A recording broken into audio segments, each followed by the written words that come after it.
water is enriched by nutrients, it is known as eutrophication. Eutrophication leads to algal bloom. It appears to be a good phenomena because you have more of algae, more of photosynthesis, but actually that's not the case.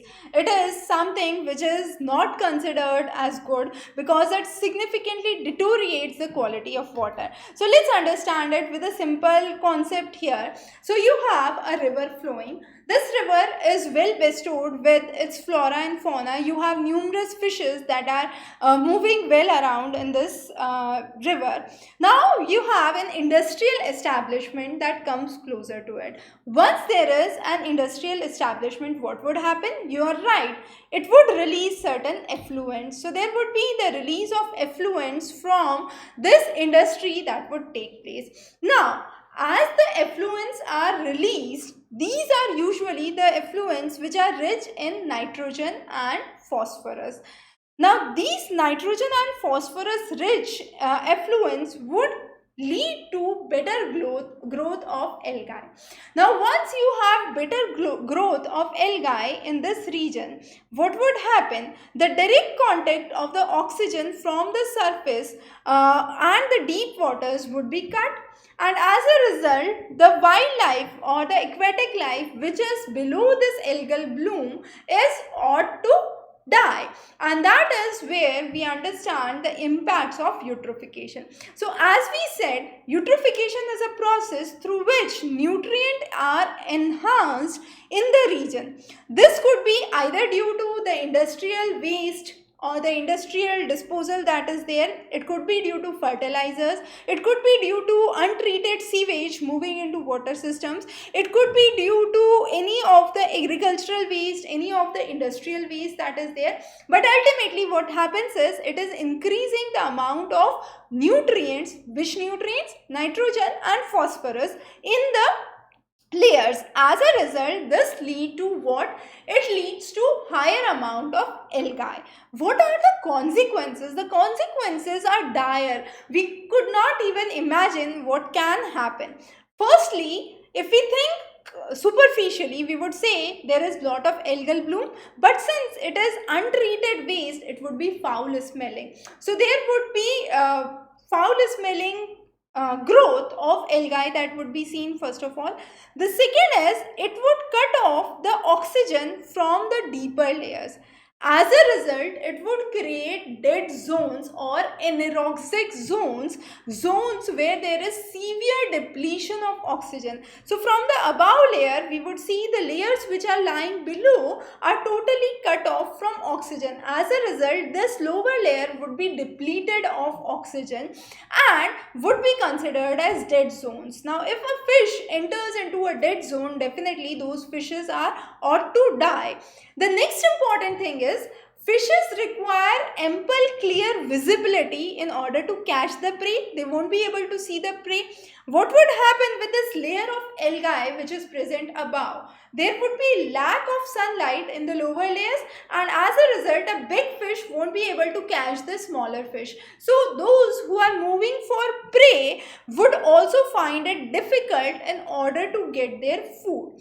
Also, the pH of the water would change. The acid-base composition of the water would change, and sometimes it so happens that certain organisms have a very good response to chemical cues. Now, since they have very good response to chemical cues, what would happen with the change in pH? With the change in pH, these organisms are ought to become blind, we could say, and as a result, their chemosensory abilities would be lost and they won't be able to actually obtain food properly.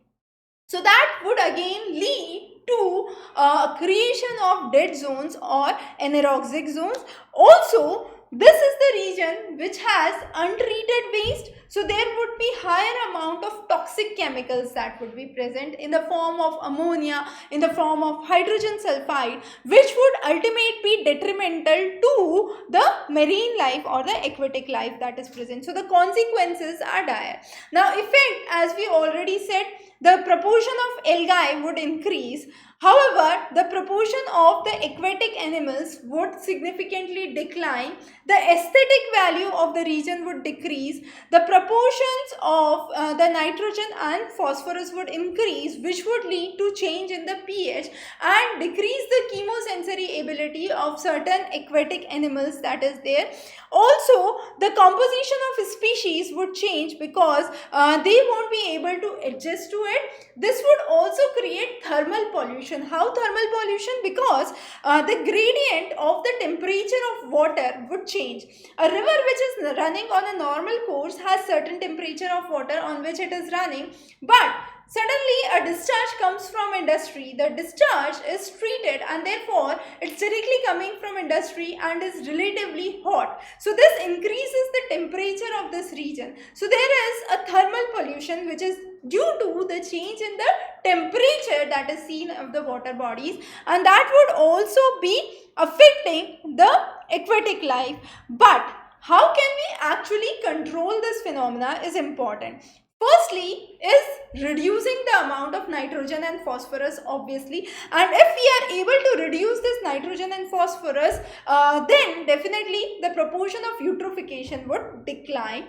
The next is we could have resilient techniques that could be developed, or certain controls could be done. Certain algae could be released into the region which can absorb excess nitrogen and phosphorus, or we could move from the chemical fertilizers or the chemical pesticides to biofertilizers and biopesticides, which would have relatively lesser impact onto the environment. So controlling eutrophication has been very important.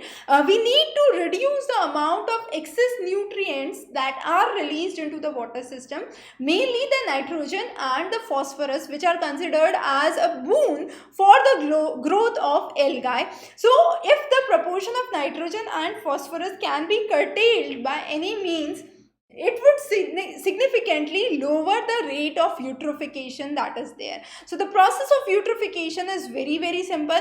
The consequences, as we mentioned, are dire, and the control is very important. So we would be covering many more interesting lectures in environment. Stay tuned for updates from our side. Have a wonderful day ahead.